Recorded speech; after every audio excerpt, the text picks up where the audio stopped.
네, 뉴스라이브 이번에는 주요 사건, 사고, 이슈 집중적으로 짚어보겠습니다. 네, 이수정 경기대 범죄심리학과 교수 그리고 박성배 변호사 나와 있습니다. 네, 안녕하십니까? 안녕하십니까? 자, 먼저 살펴볼 내용은 송철호 울산시장이 검찰에 나와서 12시간 동안 조사를 받고 돌아갔습니다.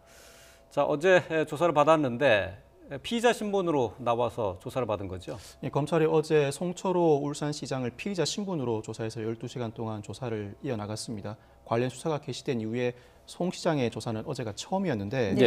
검찰은 송 시장이 지난 2018년 6.13 지방선거 당시에 핵심 공약을 마련하는 과정에서 청와대 등 여권의 전폭적인 지원이 있었다고 보고 집중적으로 이 부분을 추궁한 것으로 알려져 있습니다. 즉, 송 시장이 지방선거를 앞두고 선거 준비 모임 관계자들과 함께 장환석 당시 균형발전 비서관실 선임 행정관을 만났고 이 자리에서 선거 전략과 공약 등이 논의됐다고 보고 있습니다. 네. 동석했던 송병기 전 울산부시장, 장전 행정관들을 검찰이 이미 여러 차례 소환해 조사를 이어나갔고 송병기 전 울산부시장을 압수수색하는 과정에서 확보한 업무 수첩 등을 통해서 선거 지원 전략 그리고 공약 지원 내역에 대한 집중 추궁을 이어나갔습니다. 네. 그러니까 이게 선거 전략과 공약을 논의하는 것뿐만 아니라 당시 다른 경쟁자에게 자리를 제안하고 경쟁자들이 알아서 포기하도록 하는 그런 방식도 좀 논의가 된 게 아닌가, 이 부분도 들여다보고 있지 않습니까? 네, 결국에는 지금 그 업무 수첩이라는 게 스모킹건이 사실 된 셈인데요. 네. 지금 이제 두 가지 갈래가 있는 것 같습니다. 말씀하신 이제 단수 공천을 받고 이제 시장에 되다 보니까 결국에는 이 단수 공천을 받는 과정에 대한 수사가 한 꼭지가 존재하는 거고요. 그리고는 이제 그 전에 이제 김기현 전 시장에 대하여 뭔가 비리와 연관된 수사를 하는 것으로 인해 가지고 결국에는 김기현 이제 당시의 울산시장에게 하자가 있음을 이제 문제 제기를 하면서 이제 이 단수 공천된 지금 송철호 시장이 시장으로 선거되도록 당시에는 후보가 그렇게 이제 노력을 했던 거 아니냐, 이게 이제 혐의 내용입니다. 네, 그렇습니다.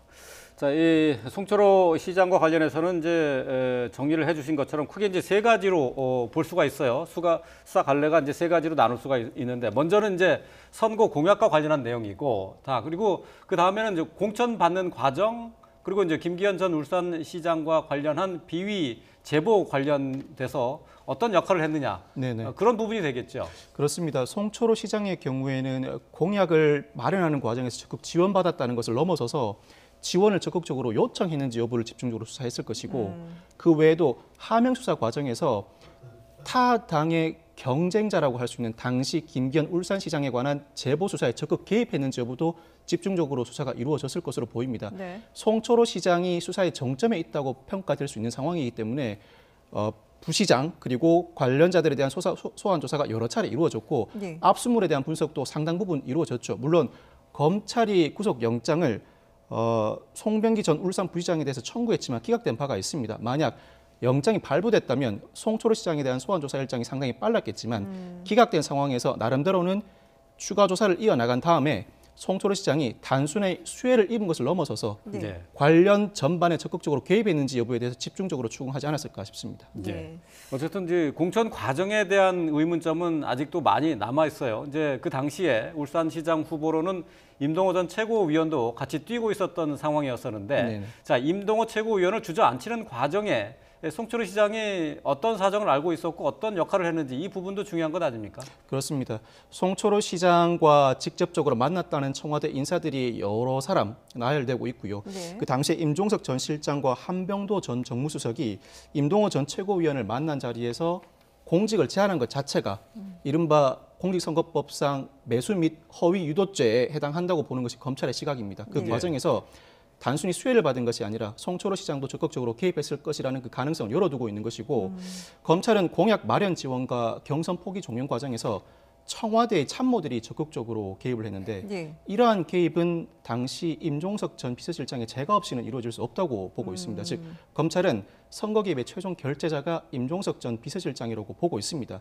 당연히 임종석 전 실장에 대해서 소환 요청을 해둔 상태입니다만 임종석 실장 등 상당수가 개인 일정 등을 이유로 불응하고 있는 상황입니다. 지금 말씀하신 것처럼 여러 인물들, 관련 인물들이 이제 거론이 되고 있는데 그 최종 그 점에는 결국은 임종석 전 실장이 있다, 이렇게 봐야 될까요?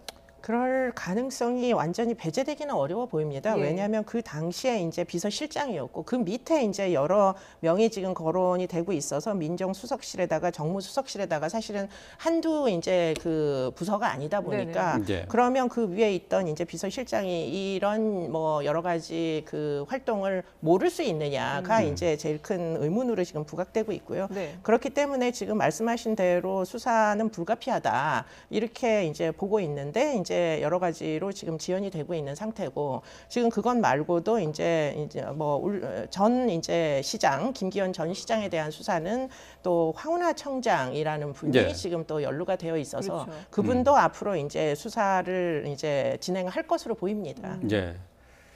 그러니까 송철호 시장의 이제 공천 과정에 이제 많은 의문점이 남아 있는데 중요한 거는 이제 송병기 부시장의 업무 수첩에 네. 임종석 비서실장이 문재인 대통령을 대신해서 출마를 권유했다 이런 내용이 들어가 있어요. 그렇습니다. 업무방해나 직권남용 권리행사 방해 등 조직 내부에서 일어나는 일은 압수수색을 통해서 중요한 수사 단서가 발견되는 경우가 많습니다. 압수수색이 이루어지게 되면 압수수색을 받는 입장에서는 관련된 자료가 없을 것이라고 생각하지만 즉 당사자도 예상하지 못하는 업무 수첩이 나오는 경우가 흔히 있습니다. 네. 이 사건에서도 송병기 전 부시장의 업무 수첩이 결정적인 수사의 근거가 되고 있는데 네. 다만 송병기 전 부시장은 이 자료가 업무 수첩이 아니라고 부인하고 있습니다. 개인 생각과 일상을 기록한 개인 메모에 불과하고 예. 지극히 개인적인 생각과 단상, 발상, 풍문 등 일기 형식에 불과하다. 내가 원하는 바, 기억하는 바를 적어둔 것에 불과하기 때문에 즉 사실을 이 일시에 따라 정확하게 적시해둔 것이 아니기 때문에 예. 상당히 부정확할 수 있다. 이것을 업무 수첩이라고 적시하고 스모킹 건이라고 적시하는 것은 검찰의 시각이다라고 반박하고 있습니다. 예. 예. 지금 말씀하신 그 송병기 전 부시장이 수첩에 대해서 해명하는 부분 직접 들어보겠습니다. 검찰은 압수된 제 수첩을 업무 수첩이라고 단정하고 있고 언론은 이를 공공연히 스모킹건이라고 기사하고 있습니다. 하지만 맹세컨대 이 수첩은 업무 수첩이 아닙니다.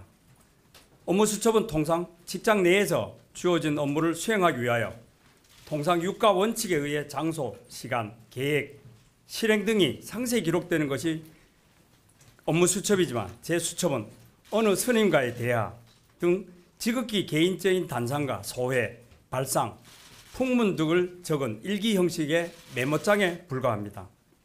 검찰이 제 메모 중심, 특히 선거와 관련된 부분만을 추출하여 저를 조사했으나 지금 생각해보면 제 기억이 없거나 머릿속에 생각을 적었기 때문에 사실이 아니거나 오류가 많을 수가 있습니다.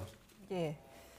자, 이 교수님, 이게 업무 수첩이냐 아니면 개인적인 뭐 일기 형식의 메모냐 이 형식에 따라서 이게 역할이 달라집니까?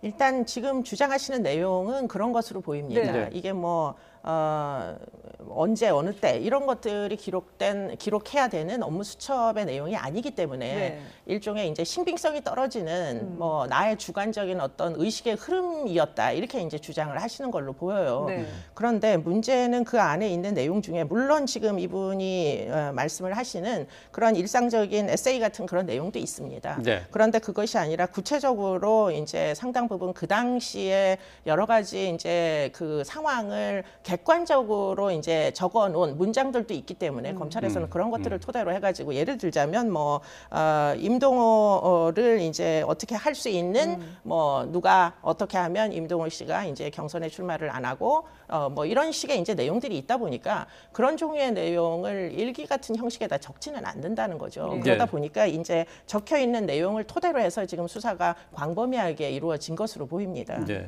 그 송병기 부시장의 그 수첩에 보면은 얘기했던 대로 그 어느 스님과의 대화 뭐 이제 이런 것도 있는 모양이에요. 있습니다. 네. 네, 예. 네, 네. 그러니까 이제 검찰의 조사를 받는 피의자 입장에서는 이게 자신에게 불리하게 작용할 것 같으면은 이건 업무 수첩이 아닐 수밖에 없고 또 그렇게 주장할 수밖에 없는 거죠. 네, 뭐 그러니까 이제 본인의 입장을 지금 주장을 하는 내용이기 때문에 그렇다고 해서 저 안에 의미 없는 내용들로만 꽉 차 있다 이렇게 볼 수도 없는 여지가 있기 네. 때문에 그 중에 이제 뭐 여러 가지 객관적인 사실들을 입증할 메모들도 틀림없이 있는 것으로 보이고 그것들을 토대로 해가지고 지금 여러 사람들을 불러다가 당시의 상황에 대해서 지금 조사를 하고 있는 것으로 보입니다. 네. 네.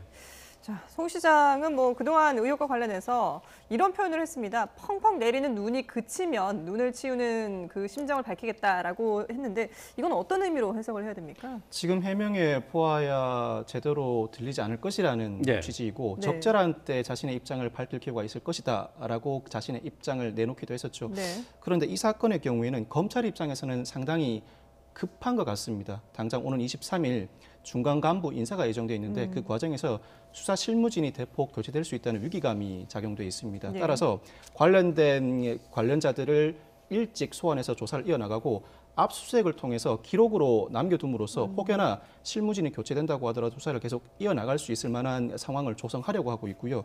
송 시장의 입장에서는 당장 자신과 관련한 선거, 즉 지방선거는 아주 먼 훗날의 이야기죠. 그렇지만 다가온 총선은 더불어민주당, 즉 자신이 속한 정당에 영향을 미칠 수 있기 때문에 자신의 입장을 아주 안 내놓을 수는 없거든요. 네. 그렇지만 사실 조국 전 장관 일가 수사라든지 유재수 감찰무마 의혹은 기소로 인해 일단락이 됐습니다. 그렇지만 이 하명 수사 등 의혹은 사실 아직까지는 일단락됐다고 보기는 어렵죠. 그렇지만 실무진이 급한 만큼 조만간 기소 등 일단락될 가능성이 굉장히 높고 기소가 이루어진다면 즉 수사 마무리 단계에서는 송철호 시장이 자신의 입장을 내놓지 않을까 싶습니다. 이제 자, 청와대의 지방선거 개입 의혹과 관련한 수사는 이제 막바지로 치닫고 있는데요. 아직 이제 임종석 전 실장 그리고 황운하 전 울산청장에 대한 수사가 남아 있습니다. 관련 수사 내용 들어오는 대로 또 전해드리도록 하겠습니다.